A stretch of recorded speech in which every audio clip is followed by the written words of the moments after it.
Hello there, welcome to the Women Leading Show. This is your host, I'm Jabel Wintrott, coming to you from the beautiful sunny resort of Hove in East Sussex. It is the day 2 of lockdown in the UK. Not that these guys that are on the show today are bothered about that. Well, I'm sure you are bothered, but they're not in the UK with me at the moment. So very big welcome to our 2 guests today on the Women Leading Show. We have Gill Whitty-Collins coming from the beautiful, stunning place of Geneva. Welcome, Gill. Hello, thank you. Lovely to be here. Oh, thanks for joining us. We've been talking about lakes and all things water and skiing, but we'll come on to that in a bit. And we have Tania Adams, who is normally in Norway, but is actually in Ireland. You get around a bit, don't you, Tania? I do. I love to travel. Absolutely. Oh, well, Hello, and thanks. Yeah, thank you for being here. Thanks for joining us this morning. So Tania is our guest author today. Tania is in the Women Leading book, which is basically what the show's about, obviously.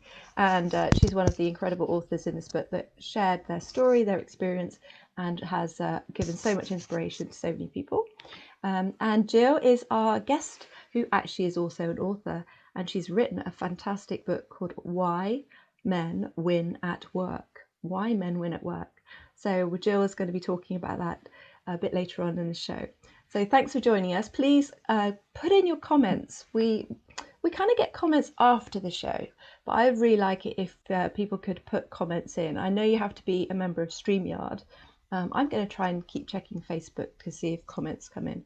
But please subscribe or follow us on all social media, and you'll be notified of our new kind of episodes coming up. And we do have some very exciting news today that I will start off by announcing. So this incredible book has become an international bestseller. Gill and I were talking earlier about books, and we both sort of agreed that actually the best thing about a book is the feedback you get. And when people actually write and say, or text, or just on social media say, oh my gosh, that was just what I needed to read. You've inspired me. I've changed my life. I am now doing whatever it is, or I now believe in whatever. And that is the most powerful part of creating something like this. And to be honest, I'm not really interested in numbers. And I know that sounds strange as a publisher. There's a lot of pressure to become best-selling this and best-selling that. But that is kind of logistics. But actually, the important thing is that it touches someone, that it helps change their life. And I know the feedback that we've all had, haven't we, Tania, about this book has been remarkable.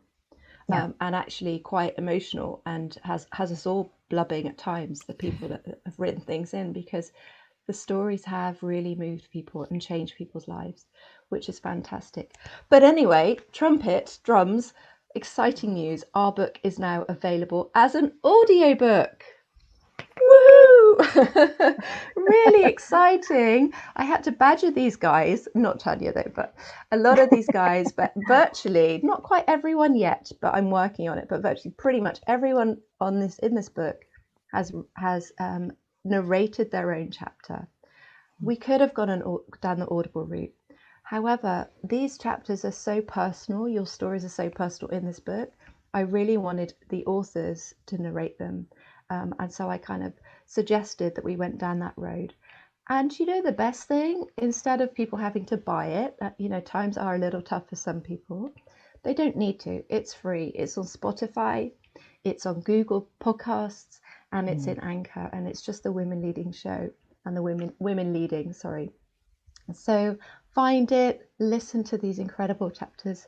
There we go. These incredible authors that have shared their inspiration for you to lead and lead now. I'm so excited about it. I'm really, really thrilled and can't wait to get the feedback on that. Okay, so let's come on to Tania. You are our guest author today, and I want to just talk about, you've got some amazing, you've shared your own experience, which most of us have, to be honest. We do that, don't we, when we write books like this? But actually, there's some incredible statements that you've written in the book. And I love the fact that can I bring you on to the first one that really jumped out for me when I read your chapter? Opening our heart and touching on our true essence gives us strength.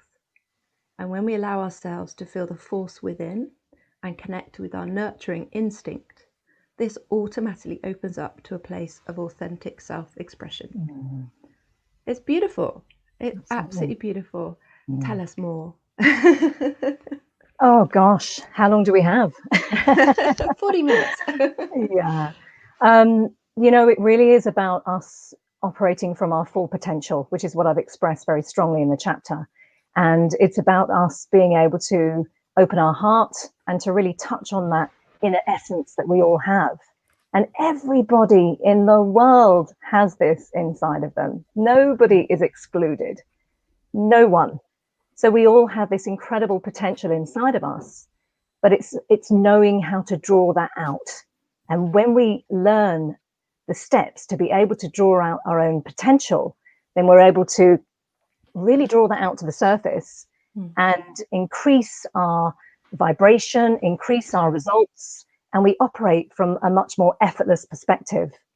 But it all comes down to, I believe it becomes down, and there's belief, I believe it comes down to a depth of understanding. And it's an understanding about humanity, how we operate ourselves for best results. So when we understand how we actually work as a human being, how we actually function, then as a result of that, we have the ability to consciously make new choices and to consciously change. So as a result of that, when we realize the greatness that we all are and that we all have inside of us, then we can draw out from ourselves. And it is about us being creators, and it's about co-creating with the energy that is available to all of us. And as a result of that, then we can live our true full expression. And of course, that's what I explained in the chapter, because for me, you know, 25, 26 years ago, I began the journey of self-discovery, self-expression. And, you know, I had some setbacks like most people in the world, things that were holding me back. One of the things that was really important to me was to be able to break through my self-expression so that I could become more confident with public speaking and being naturally self-expressed, to be my true self, really, not to try to think that I had to be anything else to be something. I already had it inside of me, as every single person does on the planet. So naturally, that's what I express in the chapter. And I broke through that through a personal story when I recited a poem on the tube in London on a busy Friday morning rush hour. And if you know London, then you know how packed the tube is at that time. It's like sardines. But for me, it was a way of shock treatment for me to be able to move through that, to move through the illusory restraints that were holding me back, and to be able to be self-expressed. And I actually recited a poem that I had written, which was all about philosophy, life, and inspiration. And it was such a long poem, but I knew it off by heart. And when I recited it on the tube, my adrenaline was going 10 to the dozen. But I didn't know I was going to walk through this tube that was packed like sardines. And I walked through the tube reciting this poem. Initially, I was nervous. I felt the adrenaline. But then I remember the moment when I broke through. And suddenly my vibration shifted and everything just became clear and calm. And then there was a whole new level of confidence and a whole new level of expression. And I knew that I had broken through. And that really was the seed of me then becoming all the more and uncovering whatever had been in the way, because we already are the perfect human being. Wow. I mean, and what was the response of people? What were they kind of just? It's a great question. It's a great question, because you can imagine it's, you know, everyone is reading the newspapers or, you know, at that time they were probably listening to their Walkmans at that time, because it was 26 years ago. The response was, some people looked at me and smiled and gave me an acknowledgement. Some people gave me a little wave. Some people gave a little silent clap. But quite a few people actually looked quite embarrassed as well. And they went red in the face. It was interesting to see the different expressions from people as to how they were feeling about what they were perceiving. So it was a bit of a combination. But really, you know, for me, it wasn't so much about that. It was more about me having the courage to be able to move through what was holding me back so that I could grow more to be my full potential. And I actually said to myself, that I told 8 people that I was going to do this, because then I knew I had to do it. And I said to myself that I had to stay on when I finished for 3 stops. So I couldn't just run off, you know. Yeah, right. Get the I hell had out to of stay there. in the energy. I had to stay in the moment for 3 stops. And I did. I stayed, and I was just with the moment. I was in the moment. And then I stepped off the tube and I felt so good. I said, yes, I punched the sky, and I felt great as a result of doing it. So I knew then that there was so much, I put so much at stake that I knew that if I could break through that I could do anything. You know, I knew then I could excel and I could grow and evolve, etc. And so I have. And hence Fantastic. I became a coach. Yeah, right. And an author. Yeah. And an author. Absolutely. Fantastic. So Absolutely. my question to you would be, what I mean, I think actually for most women, self-expression in a louder form or a more public form is the biggest challenge. Yeah. And verbalizing, using your own true voice. But Yes. what helped you realize that was definitely the thing, and then identify that was what you needed to just face head on? Well, I had begun a path of self-discovery at that stage. So I was very much a seeker. I was on a quest for the search for the discovery of myself and being more fully self-expressed. And I, like I said at the beginning, I had setbacks. So I wasn't so confident, you know, there were things that were holding me back. And it's what I've learned so much more in my life now is that it's the illusory restraints that we have in our mindset. It's the programming that we have in our mindset that holds us back. So in order for me to be able to grow and thrive, it was a case of being able to move through what it was that was holding me back. And that's why I chose to do something so profound and shocking as just getting on a tube and reciting a poem to move through that. And how that helped me, Joe, is it helped me to realize, it was interesting actually, because initially when I did it, it caused a knock-on effect. When people heard about it and other people told me, oh, I was so inspired about what you did. I proposed to my lady on the tube, and this happened very, very quickly. Then another person said to me, I was so inspired, I sang on the tube. And then somebody else said to me, oh, I just struck up a conversation with somebody on the tube, because, you know, people don't normally talk to each other, but I just started talking to somebody. And then this group were formed. They called themselves the Angels. And they used to go onto the tube every Saturday.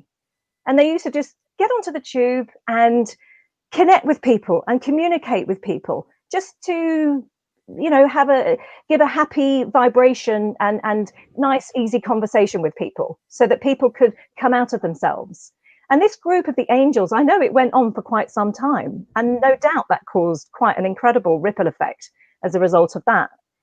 So for me, it was a big change. I realized that I had the ability to be able to move through whatever could have been holding me back. And I continued to grow and evolve and move through whatever it was that may have been holding me back. What I've learned is that it's very much about the no self state. Yeah, when we're wrapped up in our own self and our own personality and our own identity, we give so much power into this, and that's what gets in the way of us just truly, fully, just being free and open and fully expressing.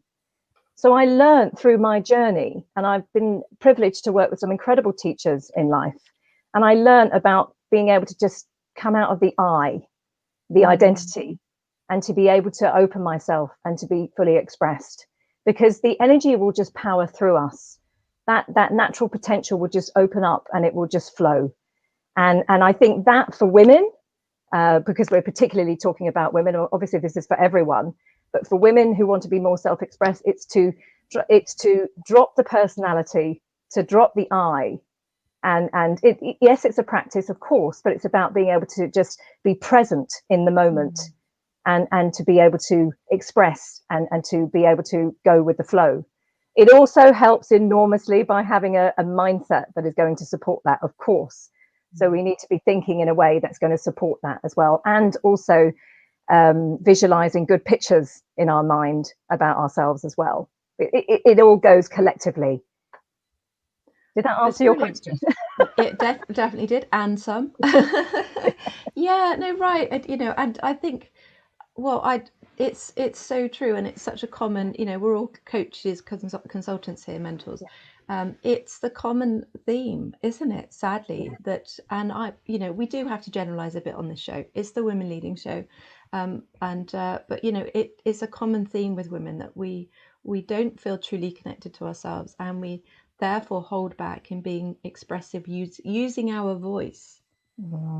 And I have my own personal experience with this one, and I totally get where you're coming from, because but I think you do have to. I put myself on a stage and sang in a band, and that's what got me over it, because if I can do that, I was rubbish, but my very, very polite friends told me I was great, obviously. It didn't matter. It really didn't matter, because I needed to overcome, and I think you've really hit a nerve in your chapter to say that actually this is what you need to just step out of your comfort zone and just allow that connection and strength to come through. You and I are both very much into energy and feeling connected to the bigger picture, not just Absolutely. And God, doesn't everything, it's just everything comes down to being momentary, mindful, doesn't it? Very much so. It really, really does. It's only us that gets in the way of ourselves. That's it. Yeah.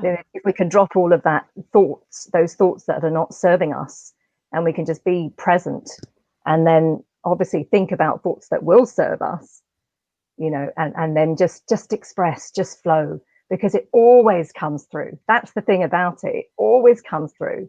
And it's incredible what it is. When I say comes through, I mean it always expresses through us when we allow ourselves to be self-expressed. And it's incredible, actually, what it is that actually comes through us at times. And you think, wow, where did that come from?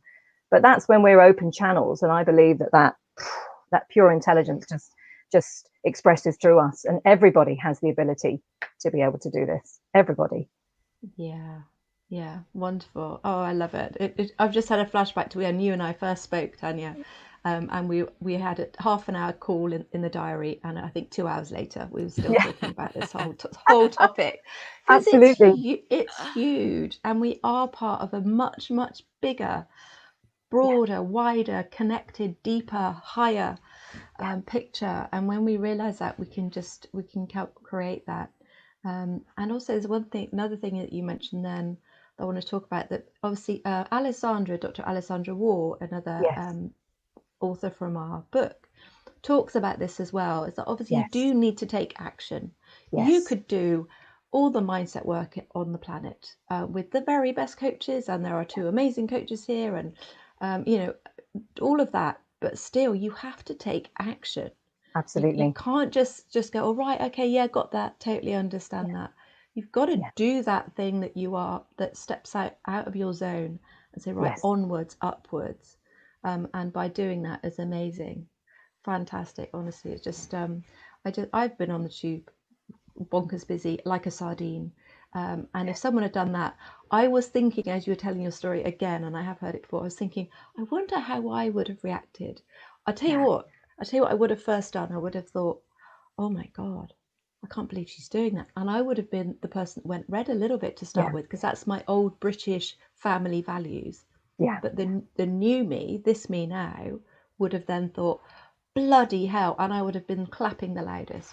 I would have been screaming and woohoo, because actually now the me now, this me, and not the old me that had the values from my West Country very reserved background, it would have just felt such joy for you and celebrated with you. So I gotta get all hot talking about these exciting things. So oh, it's fantastic. So for anyone listening, we're going to come on to Gill now, but for anyone listening who can relate to your story, Tania, and for any women who are struggling with self-expression, can you give your best tip or your best kind of do this or do these few things to help yourself? Yeah, absolutely. I mean, like I said at the beginning, I always believed from my own self-growth and development, it really came down to an understanding. And I think when we understand our own potential and we understand how the mind works, how our energy works, how the incredible power that we have available to all of us. I think when we have that level of understanding and we realize what incredible creative and powerful creatures we are, then it's like an awakening. It's like, wow, aha, wow, my gosh, I have this incredible potential. And then it's knowing how to channel our potential. It's knowing that it's really important to think your thought process in the direction that's going to serve you. Because whatever we put our thoughts to, whatever we put our attention on, we're giving it energy and empowering it, and we're recreating that. So I think when people realize that, and I think a lot of it comes down to a depth of understanding, it's to really understand that. So absolutely understand that you are an incredible power energy source of light and intelligence, and every single person has this gift on the universe. Nobody is separate. We're all connected. And it's about talking to yourself in a positive way as well. That's a huge part of it as well. So speak to yourself positively, trust yourself. Draw out that courage to be able to want to move forward and move through something, because it's all an illusion anyway. The only thing that's really true is right here, right now, us having this chat on the show and the people that are tuning in or listening in. We can think about things, but that's just thought. So get an understanding, an understanding of your true potential, your human potential, that you have that, and talk to yourself in a positive way. So I think that language is huge. It's very, and we'll talk more about that shortly. And have better pictures in your mind. Better pictures means see yourself succeeding more, see yourself in a more of a successful sense of what it is you're looking to create and achieve. And I think attitude of gratitude is a very important thing for everybody to do, because it changes our energy, it shifts our energy. So if you can be grateful and count your blessings for what you do have, because we tend to look at what we don't have or what's wrong. And if you can actually dive into yourself and look at what you do have and look at your own greatness. And I talk about this in my chapter about you waxing lyrical about yourself to yourself, because this has an incredible impact on how you increase your vibration and you express your natural energy and life force. And I mean, there's many steps, but so many women do that. And some of you authors did, not you obviously, but a lot of the authors. Well, do I have enough to say to be in a book? Is my story important enough? Negative, and it's the biggest thing, isn't it? Absolutely, it's huge. It's so powerful. Thank you so much, Tania Adams. We're going to hear more from Tania very soon when we start talking about our topic of today, self-belief. But before we do, I'd love to introduce Gill Whitty-Collins, coming to us from Geneva today, originally from near Liverpool. Not Liverpool, near Liverpool. She's there's a reason. Keynote speaker, a brand architect, which I love that, gender equality warrior, and you have written an incredible book called Why Men Win at Work. Just flash him up. There it is. There's the physical proof. So brilliant book, Gill. And as I said to you before, I love a cheeky title. And I love a title that you just go, well, hold on a minute, or what does that mean? Or a reactionary title. The book I'm creating at the moment is called, just a very tiny plug, Being Fine, the other F word, being fine. We need to sort of just be kind of reacting, don't we, and actually digging and delving into why this is. So one of your amazing things that you talk about in the book is how, and this jumped out for me, but how you used to not recognize or understand women that were struggling with equality, because you were blessed to be brought up in an environment where you were nurtured to believe in exactly what you could do. So tell us more about that, and obviously more about your brilliant book. Yes, I mean, as I say, I am kind of ashamed to admit that I was, as I say, one of those women. One of those women for a long time who I saw. It's not that I wasn't aware of gender equality issues and barriers. Of course I was, But I was lucky that for a very long time they didn't really personally affect me, and I didn't really feel like they were holding me back. So I was probably more dismissive of it than I should have been. And, I was very lucky for a long time. I was the third of three sisters. My dad was a feminist, whether he wanted to be or not. I went to a mixed comprehensive school where, I did well. Never occurred to me to question whether I was equal to a boy or a man. Just never occurred to me. And then I went to work at Procter & Gamble. I was there for 26 years. And, it's overall a very, very good company, very well intended on gender equality. And I was in a kind of job, in the marketing job. I was working on amazing brands like Olay, Always, and Pantene. Love those brands to this day. And, in that function, it was very much a 50-50 female male culture. So if anyone was dominating the culture, it was the women, it was me. So it was really only once I got to the senior vice president level and I really entered a male dominant culture for the first time in my life.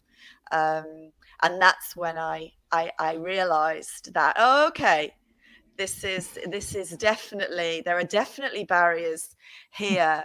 And that was when I really I became quite fascinated by it, but also that was when I realized, shame on you, you've not been listening carefully enough to other women. Because if a woman, even if you haven't experienced it yet, I say to any women out there who haven't, you will. If you keep going in your career, you will. And when other women tell us that these are issues for them, I think we need to listen and absolutely not negate that. So I've had my epiphany. Well, we're glad you have, because also you've gone on to write this incredible book. Tell us about the book and your purpose and the kind of the messages that are hidden within that wonderful book. Yeah, so as I said, once I entered this male dominant culture and I started to see some really interesting dynamics and see how they were affecting women and affecting their performance, I became very fascinated by it. That was my reaction, was fascination. So I started to read everything, books, articles. I devoured information about it, and that made me realize just the huge extent of it. This wasn't me, it wasn't the women around me, this wasn't my company. This was happening to women everywhere, every company, every organization, every society, every country in the world. And realizing that this incredible truth that we're 50% of the population. We absolutely have equal intelligence, equal competence, equal leadership ability, equal everything. And yet men have 90+% of the leadership of the world, of the power of the world in any, sports, politics, business, wherever. And realizing that and thinking, wow, that is incredible that we actually just accept that as normal. That's not cool. And that's when I made myself a promise that, when I leave this job, when I leave this company, I will write a book about this. I have to write a book about this, actually.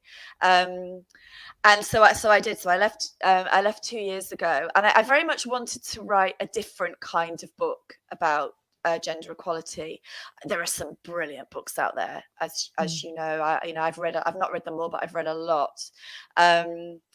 But I wanted to come at it, with a different approach. I really wanted to come at it, not just as a book that's written for people who are already, feminist, who are already converted, who already get it, whether they're men or women, but also for people who, maybe they have what I call feminist phobia, and they actually back away from this issue and don't want to be associated with it for lots of reasons, or they're men who are afraid of it because it's got a lot of baggage and they kind of think, oh. And I do think a lot of the books written on this are quite alienating to men. Even as a woman, I can feel that. I read them, and page 3, I'm thinking, if I was a man, I would be I would have put this down and never never gone near it again. So I wanted to write something different that was really for everyone, you know, whatever your gender, whatever your start point is on the gender equality issue. This book will take you by the hand and take you on the journey of understanding it is an issue. It's actually a huge opportunity. It's a huge opportunity for businesses, for society, for the world. And what it really does is gets into why I didn't want it to just be, you know, a data dump. There's obviously a lot of data in there to prove the point, but it goes beyond that. What I was really fascinated by was the why. Why does it happen?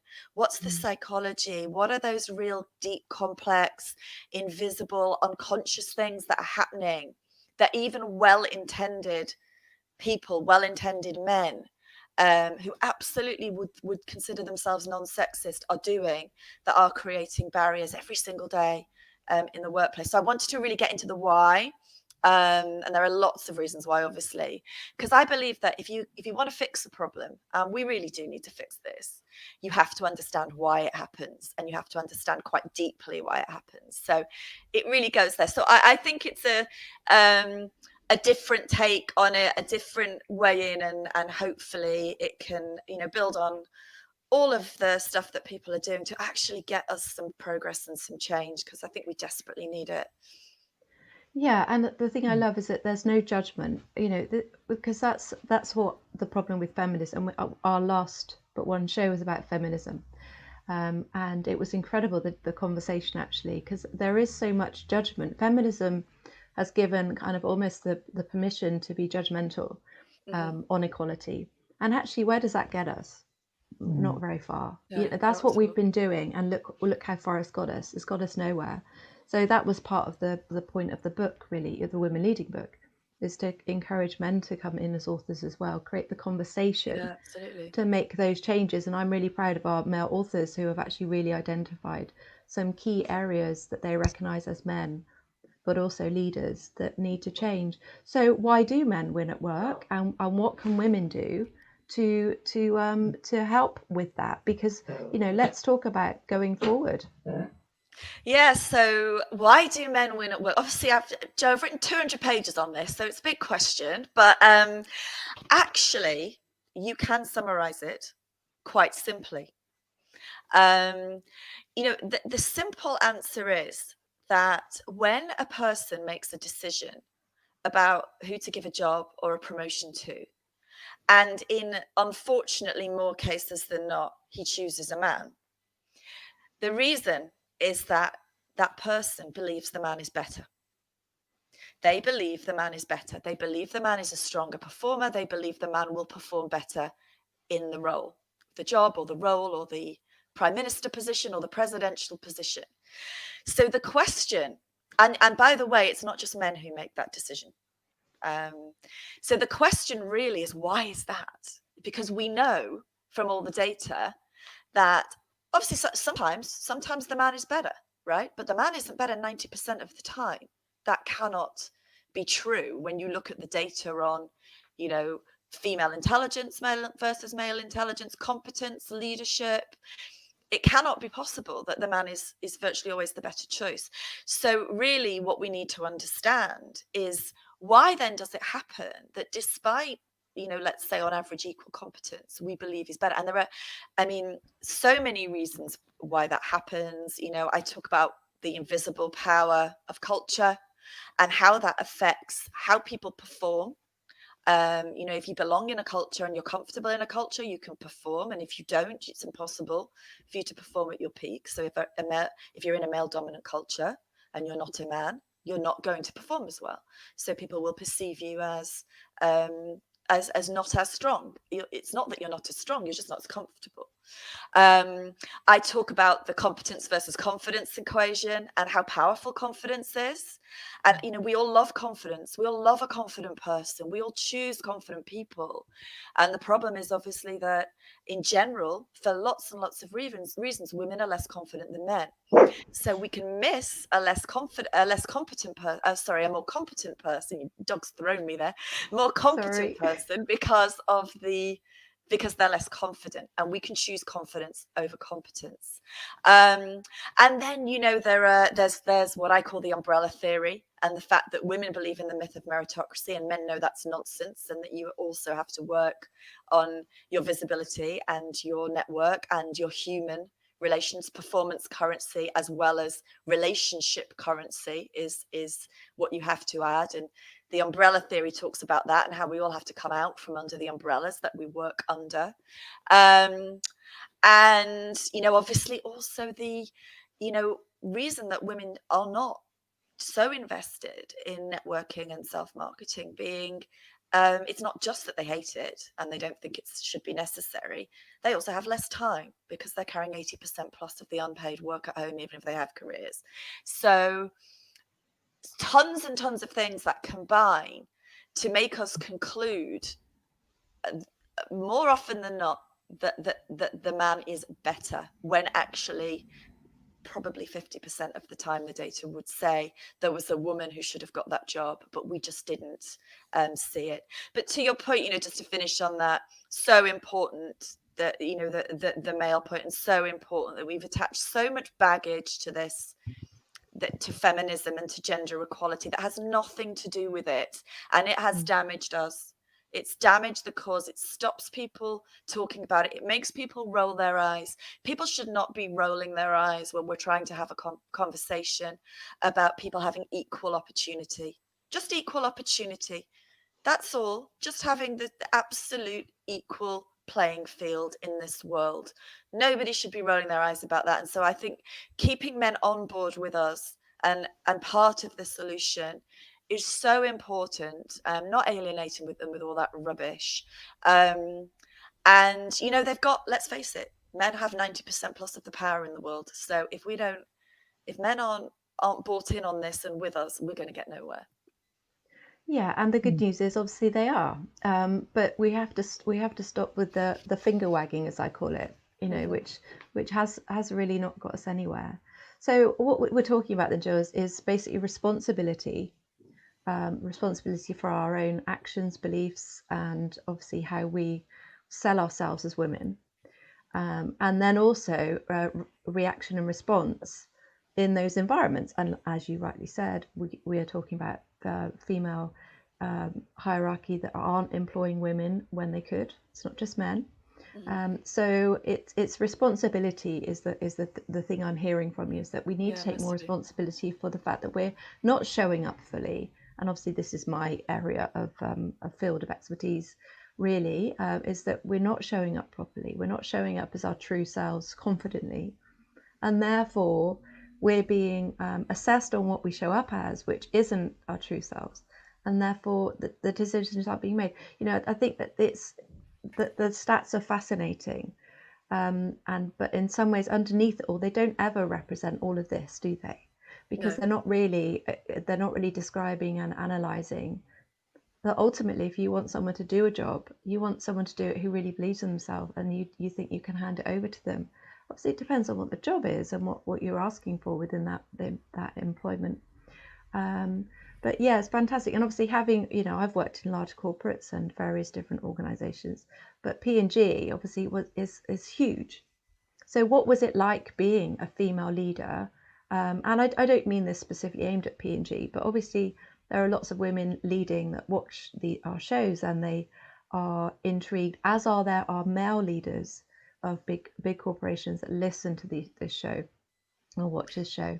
So what is your take on all of that, and how does that need to change? Because I've got my own views, but I want to hear what are your views on that? I think I can speak for women in any who've been in any organization. When a culture is not dominated by one group, it's a fantastic place to work. And I think that's the key, really. I think what every organization should strive for is trying to avoid having any culture be dominated by anybody, any type, because then everybody can belong. So, for a very, very long time, I found it a fantastic place to work. For me, the issue became when, as with virtually every company on the planet at the very senior levels. It's the men who are dominating for all of those reasons we've talked about. They're the ones who've got most of those senior roles.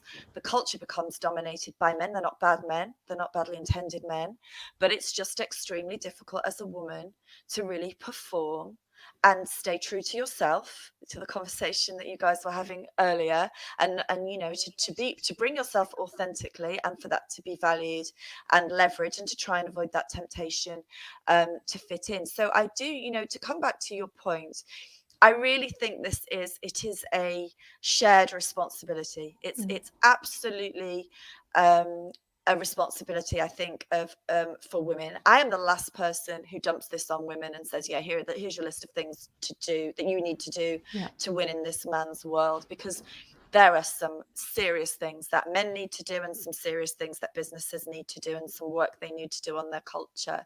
But yeah, absolutely, it's a shared responsibility. I do think that women can be more savvy about some things, and also just more aware. People say to me, oh, Gill, I wish I'd read your book 10 years ago. And I say, my love, I wish I'd read my book 10 years ago. Because yeah, right. I do think that one of the massive things we can do for, the women coming up behind us is just raising their awareness of, there are just some realities, they're just some human, they're not evil. There are some just realities of barriers and things that, are important, that you might not like that they're important, like networking, but they are. And just being aware and ready for them, because then you'll be able to deal with them better. So I just think we all have work to do. Definitely, we sure do. Continuous journey, isn't it? And obviously that brings us nicely onto our topic today. And it's been fantastic hearing all of this already. It's warmed us up to this huge topic of self-belief. Self-belief comes with so many complications. But the point both of you have hit on, which is jumping up for me, is awareness. And it's the awareness of it, isn't it, that allows us then to step over it and forward. So what would be your, with all your research and with your thoughts, Gill, and then we'll come on to you, Tania, self-belief, what does that need to look like, do you believe, in today's world for women? I mean, I think the key thing for me is it's got to be real, not a performance. And I think that's really always been true, and it's absolutely true today. I think it comes back to what we were saying. There is a reality that we love confident people. We like it.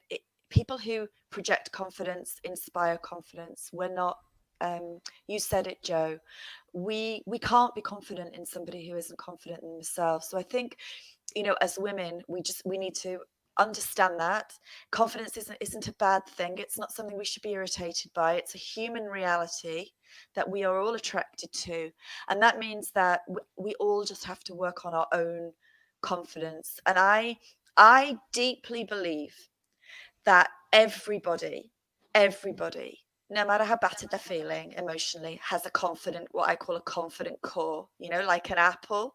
No matter how bruised it is and soft on the outside, it's got a confident core. And I really believe that all of us just need to do that work on ourselves, on just step back, look inside, find your confident core, really think about, what are my unique strengths and talents, my unique combination of strengths and talents. I'm a massive fan of Strengths Finder. That's a tool that I always use, as a coach.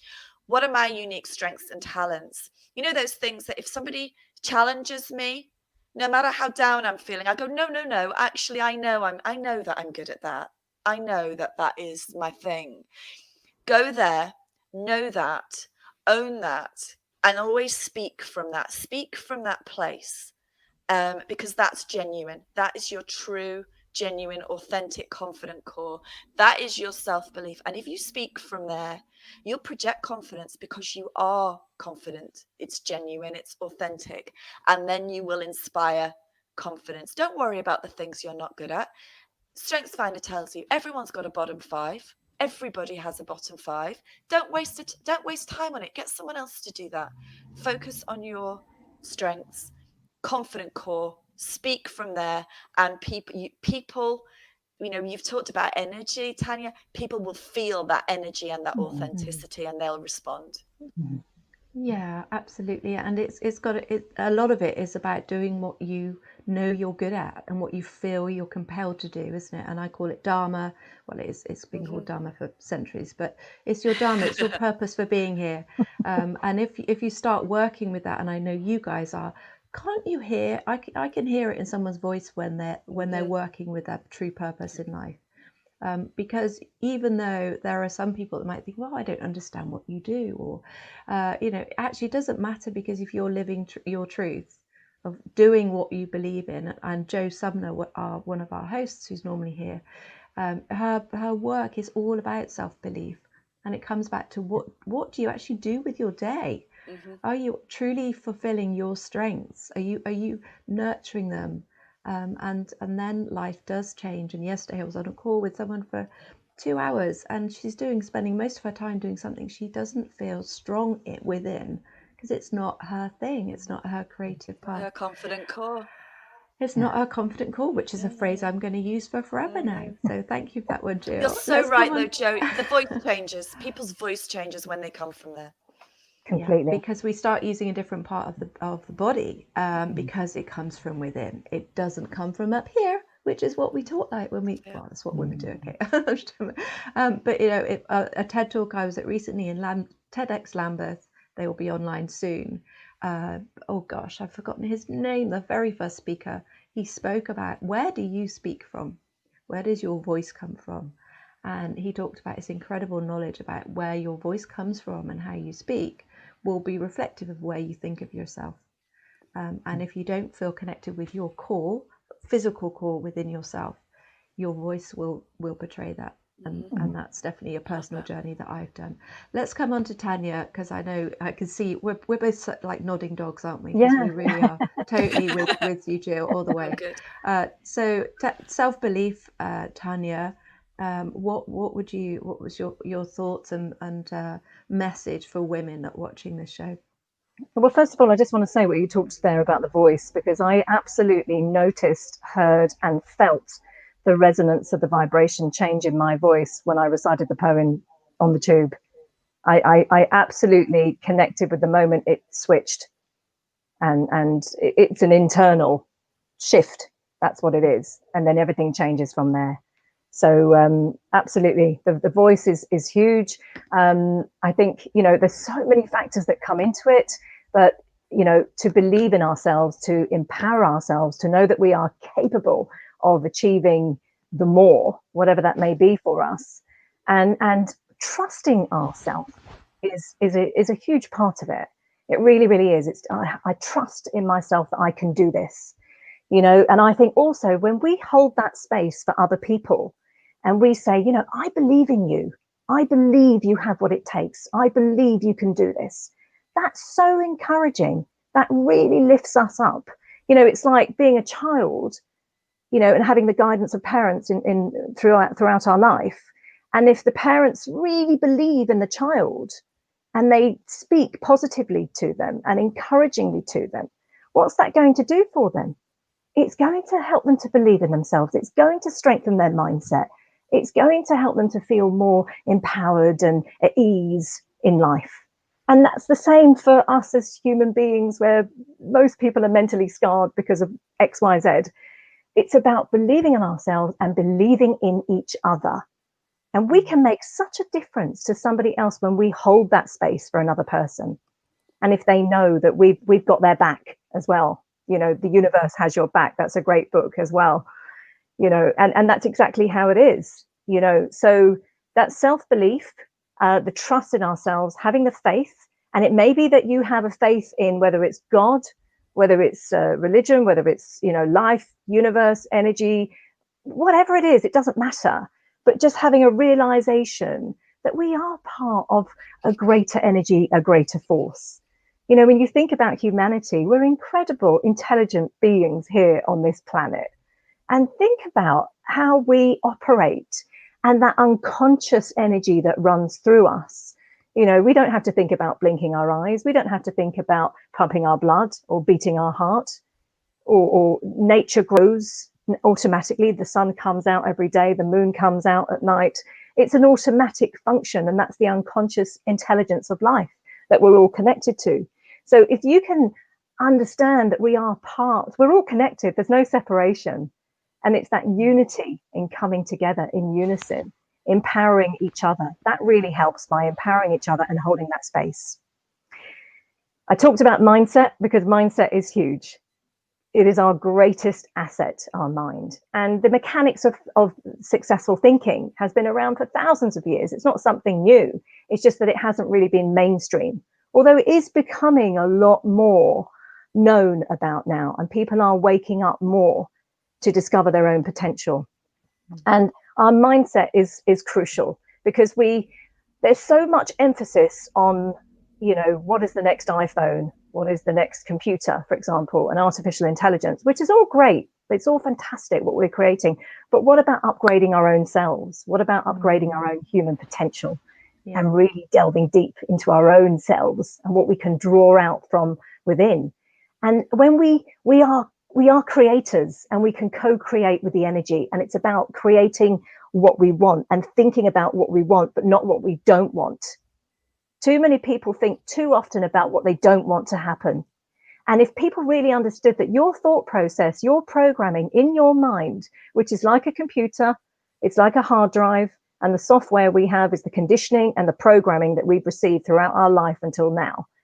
If we realized that we are operating from 95% unconscious and 5% conscious, and it is our autopilot that is running the show, then it's really time for a wake-up call for everybody to realize their potential and start thinking about what you do want to happen. Put your attention on what you do want to happen, because when we put our thought process and our attention on what we do want to happen, we focus and we concentrate on that, there's an energy and a power that supports that.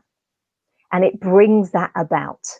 It's a natural law. It just happens. And that's when the magic happens. And that's when the magic happens. As I call it. Yeah. Because you're connected. You're actually tuning in like a radio station. That's exactly you're tuning in to the right frequency for you in this moment in time. And that's when you have your ultimate power, I think. Yeah. Absolutely. Yeah, absolutely. And and that I mean, obviously what we haven't really delved into when we are won't have time today, but what we haven't delved into is how we do that, because who's done therapy and lots of work on getting over that? I definitely have. And I know most of my friends in myself, in fact, I absolutely believe every single person in my close tribe of friends now has done work on themselves, and I mean that by they've dug deeper, and they've got I've done Reiki training, and I've done meditation, Buddhism, experiential learning, and all sorts of sound therapy, voice coaching. I've done all that, and that's all helped. So we've got to invest. It's all well and good investing in all these whizzy coaching programs. And I can't remember the figures, but how many women and the amount they invest is about 30K. The average woman progressing into an entrepreneurial kind of path invests about 30K in all these online programs and do this, do that. But if you don't work on the personal journey you've had, because our three personal journeys and the problem, or I call it the kryptonite that we've had to get rid of in our lives will be completely different. And you could listen to Tony Robbins for the next 10 years of your life, but actually unless you really, and this is Joe Sumner's work for sure again, unless you really delve into what is your own kryptonite, what does that look like, what do you need to do to release that, you're always going to come up against it, sadly, aren't you? Because it just jumps up. It's really annoying. You just thought, oh, I'm good, and suddenly there it is again, and it's pulling you down. And fantastic. Wow. So as we come to the end of the show, unfortunately, what an incredible conversation, and thank you so much to both my guests. So Gill Whitty-Collins, coming to us from Geneva, the author of Why Men Win at Work. A lot of W's in that, Gill, but I love it. Why Men Win at Work. A fantastic book available on Amazon. So get that now. And also, obviously, my co-author and fellow now, co-audio person. That wasn't very official, was it? But the Women Leading book is now available on Spotify, on Anchor.fm, and on Google Podcasts. And you can listen to us authors talking about our chapters, because Gill, this is your next job, I think, isn't it, to get your book? I know, I have to record it. I have to get some pillows up in the office, get it recorded. Yeah, you need to wrap yourself under a duvet with a torch, like you're camping. But you know, it's quite a challenge, I think, narrating your own chapter, but actually it's a joy as well, because you suddenly really get underneath, and like you're saying, Tania, you connect with the energy of those words, and there's something very magical. Audible books and audio books have never been more popular. So it's really exciting for our book to take on this next phase of being out there, really. So any last tips for anyone, to either of you? One last quick sentence. Self-belief, what can we do? Gill? Spend some time finding your confident core. I promise you it's there. Go for your confident core, dig it out. We've all got one. There. Speak from your confident core. Love it. Tania? Yeah, not the confident core there. I'd like to say it's also about the confidence. I think also is about being comfortable in your own skin. I think that's just another way of saying it as well, because I think sometimes people have a little bit of a thing about confidence. They're like, it's not the right word for everybody. So I think often it can be confidence, being comfortable in your own skin, and communication for your own self-talk in your own mind, which is like neuroscience has proven about 60,000 thoughts go through our mind on a daily basis. So think good thoughts, speak positively to yourself. Wax lyrical to yourself. Absolutely. Be your best friend. Tania's writing her book. You can tell, can't you? She's got it's coming. You know, I have the title. I have the title. Oh, that's a good start. Mind you, I'm always changing my titles, but fantastic. And I would just say, to add to the self-belief, and the reason why you're here is uniquely to you. That's all you need to believe in, and trust it. And you're not meant to be like your mum, like your brother, like your dad, like your best friend. You're just meant to be like you. So be that, and then live your life how you want to. That's the best way to self-believe, in my opinion. Thank you so much, guys. This is the Women Leading Show. Please follow us. Please subscribe to the channels. And we look forward to seeing you again soon for our author special. All of the authors, hopefully, will come together and do a special show where we're going to talk about each other's chapters and about the whole equality movement. I'm really excited about that before Christmas. So take care, everyone. Thanks for joining us, and see you soon. I'm Jo Baldwin-Trott. Take care. Thank you.